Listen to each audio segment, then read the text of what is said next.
So in this video, we're going to go over 4 ideas to help you to start connecting the dots on the fingerboard and learning all the notes. As much of a proponent I am of learning to read music, you don't need to know how to read music to do this, and you don't really need to know much music theory at all. I'm going to give you all the tips just to get this going.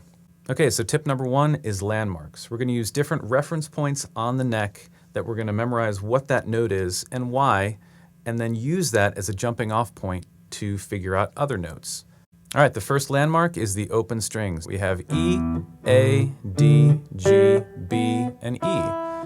Okay, the next most obvious landmark is our 12th fret. Most guitars have 2 dots on their 12th fret. That's going to tell you that that's the second octave of the string. So if I'm playing on the E string, open string is E, 12th fret is going to be E as well. It's just our second octave of the string, and you do the same thing. So E, E, A, D, D, G, G, B, B, E, E, right? Now the next landmark we're going to use is the 5th fret, mostly the 5th fret, and this is kind of our tuning landmark. So the 5th fret of the E string matches your open A string. That means your 5th fret of your E string is A, right? And then moving on, our 5th fret of our A string matches the open D. 5th fret of the D string matches the open G. And now when we get to the G and the B, it's the 4th fret that we have to use on the G. So the 4th fret of the G matches the open B. And then we go back to the 5th fret for the B string matching the open high E. So the 5th fret of the B string is E.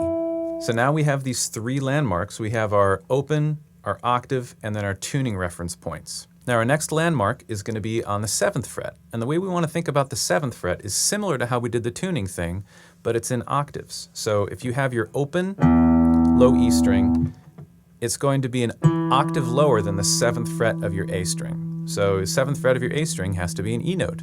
And likewise, your open A string matches the 7th fret of the D string. Play your open D string, it's going to be an octave lower than the 7th fret of the G string. Now, just like with the other tuning example, we have to change how we think about the B string. So the open G string, if we want to match that on the B string, it's going to be 1 fret up.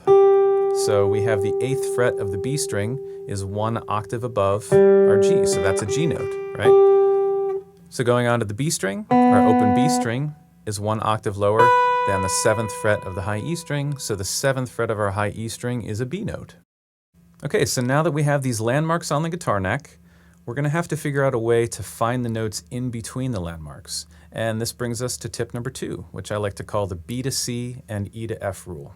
For this B to C and E to F rule, all that you really need to know is the difference between a whole step and a half step. And on the guitar, 1 fret to the next is a half step. If we're going from 0 to 1 on the low E string, that's a half step. If we're going from 0 to 2, that's a whole step. If we're going from 5 to 6, that's a half step. If we're going from 5 to 7, that's a whole step.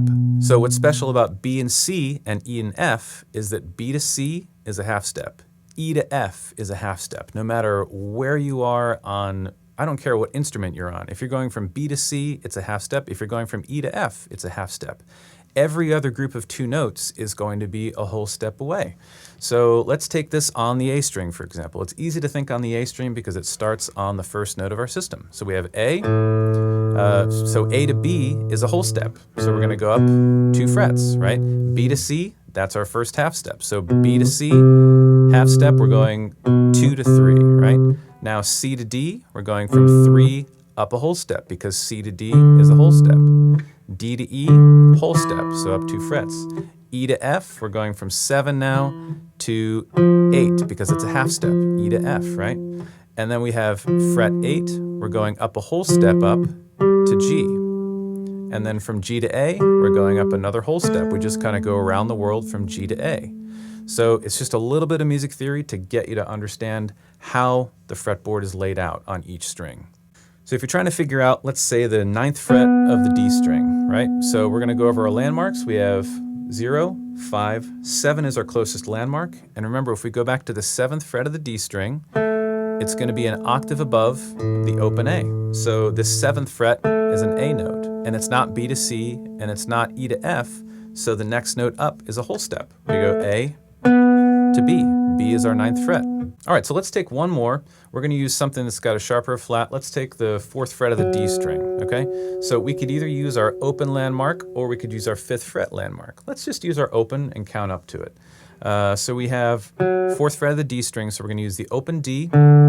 D to E is not E to F or B to C, so it's going to be a whole step, 2 frets up to that 2nd fret, right? And then we have E to F, that's our half step. So E is the 2nd fret, F is the 3rd fret. All right, so now we're talking about the 4th fret. So let's just figure this out. We have F to G is a whole step. So F is here, G is here because it's a whole step. So we can either call this 4th fret note F sharp or G flat. All right, so F sharp or G flat. Okay, so now we have our landmarks and we have our B to C and E to F rule. The next thing we're going to do is connect the strings to one another in octaves. All right, so this is tip 3. We've got octave patterns. So if we take the 5th fret of the low E string, and if we go 2 frets up, 2 strings up, so 5th fret of the low E to 7th fret of the D, that's an octave, right? So this is the pattern in general we think of for octaves on our lower strings, right? And we can do the same thing on the D string. Let's just stick with A. So we're going to go 12th fret of the A string, which is an A note. And if we go up to the 14th fret, which is 2 frets up, 2 strings up, 14th fret of the G is also an A, okay? So there's our octave there. Now, once we start involving the B string, we have to bump up the octave note. Okay, so let's take the 7th fret of the D string. Again, if we take this note an octave down, 2 strings down, 2 frets down, we have this note, which is an A, right? So we're going A, and we're going to figure out 1 octave up from this A on 2 strings up. So if we just do the normal pattern, we get that. That's a major 7th. That's not what we're looking for. We have to bump this note up 1 half step and get that, right? So if you're using the B string in octaves, in this string skipping octave idea, or if you're using the G string and the high E, we have to go 3 frets up, 2 strings up. So there's our pattern. We've got octaves from 5 to 7, 5 to 7, 5 to 8, 5 to 8. So one thing to think about when you're utilizing this tip is that in general, we want to prioritize the different strings as far as how we learn them. In general, our E string and our A string are our bass strings, okay? There are times when the D string ends up being a bass string, but for all practical purposes, the A string and the E string are our big bass strings, okay? When we're doing our bar chords, we want to think about the root on the E string, you know? You got minor, there's a C minor because this is a C note, right? If we're on the A string, this is a D note that we're playing on the 5th fret of the A, so that's going to be a D minor chord, right? So when we're doing like our basic bar chords, our bass notes occur on these strings. So if you're going to memorize any of these strings, I think memorize the E string and the A string first. Focus on those, and then you can use your landmarks and your octaves and all these other things that are going to help you to see the guitar neck as a big web to figure out the rest and start to become more familiar with these ideas. The other reason to really focus on the E and A strings is they're really just kind of home to us. They're closer to our face, so we're seeing the E string all the time. And if you think about the way the human mind focuses on things, we focus really well on the beginnings of things and on the ends of things. And in the middle, things get a little fuzzy. So these strings, like the D, G, and B, are going to get a little fuzzy. But if we've got the E and the A memorized really well and the high E memorized really well, because it's the same, it reflects this, just 2 octaves up, right? Then we can start using the E and the A string to recognize where we are. For instance, like the 10th fret of the D string, right? First of all, we can go to the 12th fret of the D string, which is our D note, and go back a whole step because it's not B to C or E to F, and we've got D down to C, right? Or we can take 2 strings down, 2 frets down, and we've got this note, the 8th fret of the low E string is C. We could think of that like, here's our A note because the E string at the 5th fret matches the open A. We have a whole step up to B and a half step up to C.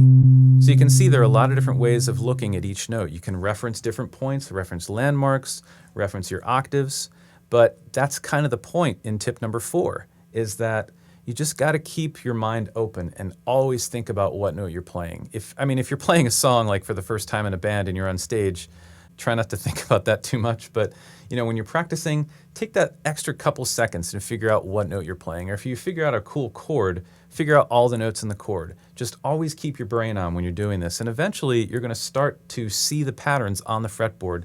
Like when I'm playing this note, I kind of see that, right? If I'm playing that 6th fret of the D string, I'm seeing that 4th fret of the E note, and that's like just my brain thinks G sharp. So a couple things light up. I've got this, and that. I've got all those G sharp notes kind of happening. So that octave pattern really starts to kind of make its way into your brain the more you think about it.